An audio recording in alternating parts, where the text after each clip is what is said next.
Bonjour, je m'appelle Alexis, je suis consultant senior en recrutement au sein du cabinet de recrutement FedIT et aujourd'hui on va parler du métier d'administrateur système et réseau.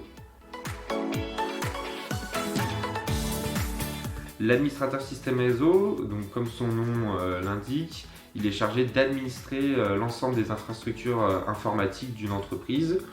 On le retrouve plutôt dans des PME ETI disposant d'une infrastructure de taille correcte. C'est quand même un poste clé au sein du service informatique de ces structures. Et généralement, il est rattaché soit au responsable des systèmes, responsable système et réseau, soit au responsable informatique directement. Il peut être amené aussi à collaborer avec soit d'autres administrateurs, soit des ingénieurs, soit des techniciens système réseau. Pour devenir administrateur système réseau, on a deux voies assez classiques, soit avec un bac plus 2, bac plus 3, avec quelques années d'expérience en tant que technicien système réseau, soit directement à l'issue d'un bac plus 4, bac plus 5 en sortie d'école. Il existe aussi quand même des profils autodidactes qu'on retrouve quand même pas mal dans l'informatique. Les missions sont assez variées. L'administrateur système réseau, c'est un peu le couteau suisse de l'IT. On divise ça plutôt en deux parties, avec une grosse partie qui va être le build, c'est-à-dire l'amélioration continue de l'infrastructure, la mise en place de nouveaux équipements, de nouveaux outils, tels que des serveurs, des équipements réseau, des équipements de sécurité, des logiciels de supervision. Et puis il y a la partie run, donc qui est plus dédiée à cette partie support, qui va être justement le maintien en condition opérationnelle de ces infrastructures, le support auprès des utilisateurs et l'analyse de performance des installations informatiques.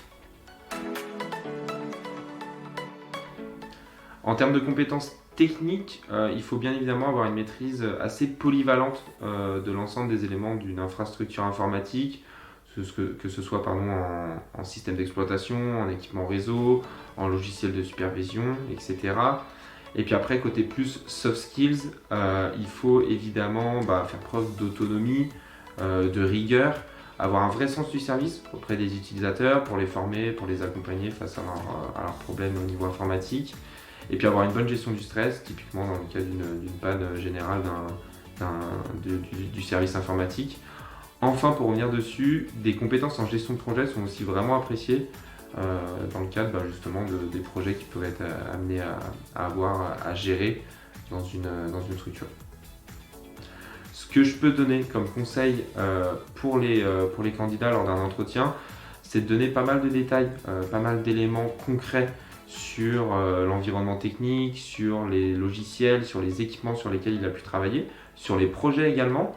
Et puis après, vraiment aussi mettre ça bien dans un discours assez rigoureux, assez méthodique pour montrer toute l'organisation et la rigueur qui est demandée sur ce poste. La rémunération pour un profil plutôt débutant se situe autour des 35 000 € brut annuels et peut aller jusqu'à 45 voire 50 000 € pour les profils les plus expérimentés. Évidemment, cette rémunération varie en fonction de la taille de l'infrastructure IT et du degré de responsabilité d'une entreprise à une autre.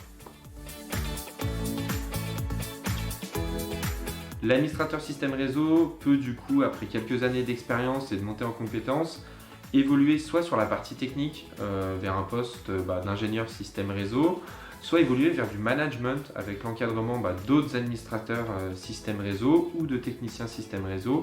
Et dans ce cas-là, s'orienter vers le métier de responsable infrastructure ou responsable système réseau. Ce qui est important, c'est de se tenir à jour avec des formations régulières, côté technique, mais aussi côté management, pour toujours amener une plus-value sur son profil. Au sein de FedIT, nous accompagnons tous les jours ce type de profil dans leur recherche de nouvelles opportunités chez des clients finaux, tout comme nous accompagnons nos clients dans la recherche de ces profils toujours plus pénuriques. Donc candidats, clients, n'hésitez pas à nous contacter, ce sera avec plaisir pour vous accompagner.